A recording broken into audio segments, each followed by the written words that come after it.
right, you guys, it's time to talk finances. We have our financial expert, Heather Foster, here, and it's always a pleasure to have her here. Heather, today we're talking about something really, really interesting. I was just telling you that, my mom and I, we've asked the question, is the risk worth the reward? And things have changed over time, huh? They have. So, I mean, sitting here, a couple years ago, if you said, hey, I'm thinking about getting out of the market, what can I exchange that for? And you were looking for something maybe more stable, less risk, your exchange on getting out of the market was 0.00 something, right? Interest rates were very, very low. Fed rates were 0. So the exchange of giving up risk, you got no reward for that. Yeah. However, the storyline has shifted a little bit here. We've gotten a lot of reward historically from the markets. And the reason why we say, future performance is not based on past performance is because no one can guarantee anything, right? The markets are ever shifting, ever changing. However, the risk and reward conversation right now. So again, a year and a half ago sitting here, 2 years ago sitting here, to give up the risk, the reward was really nothing. Yeah. Now to give up the risk, the reward is looking like, and rates change, so rates change every day. So what I'm about to say can change tomorrow. Literally. But currently, to give you an idea, we can get a 10-year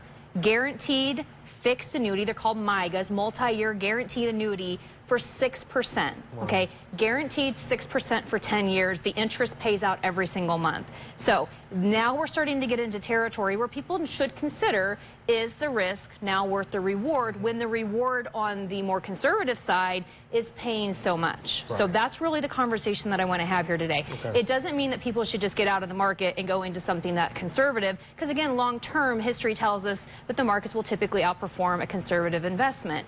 However, with interest rates getting to where they are right now, if you are someone that was looking at potentially doing a rebalance of your portfolio, maybe you're someone that's going to say, hey, I wanted to get a little bit more conservative, but the timing over the last year wasn't right because the markets had went down so much. Right. We've had quite a nice recovery so far this year, and now with interest rates being as high as they are, if you are someone that's looking at potentially doing a rebalance to add a little bit more conservative money to your portfolio, now that exchange out of the risk territory into the more conservative territory is really paying off, and it's really giving you a nice lucrative interest rate, whereas a year and a half ago that wasn't the case. So when I say 6%, I know people's ears will go, whoop, whoop. It's a high interest rate. People are seeing their local banks, obviously, on certificates of deposits and CDs, be in the over 5% range. We've been dealing with that for the last year and a half or so. So that's been really great. The thing is those are usually really short term. They're willing to give you 5 or 5.5% for 12 months. Yeah.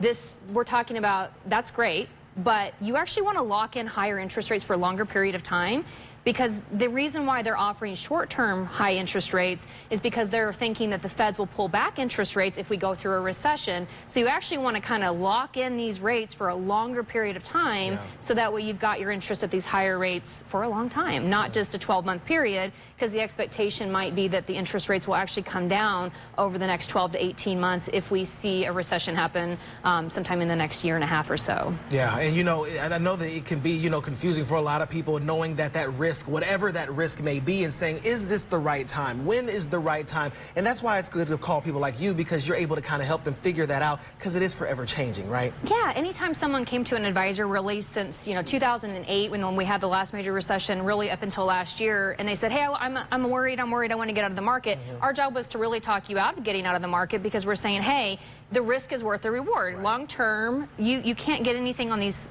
more conservative investments, so staying the course is the better way to go. That storyline may shift a little bit right now, again, because interest rates, and it's only because interest rates are giving people guarantees of like 6% for 10 years. That starts to warrant a little bit different conversation heading into this next market cycle. That's right. Thank you so much, Heather Foster, for always giving us those great financial tips. And like you said, have that conversation. We want to welcome you guys. Take a look at your screen right now. You see that right there? Book that complimentary consultation today. Go ahead and check out with any of their financial advisors. You guys, they're all great. We love Foster Financial. We'll be right back.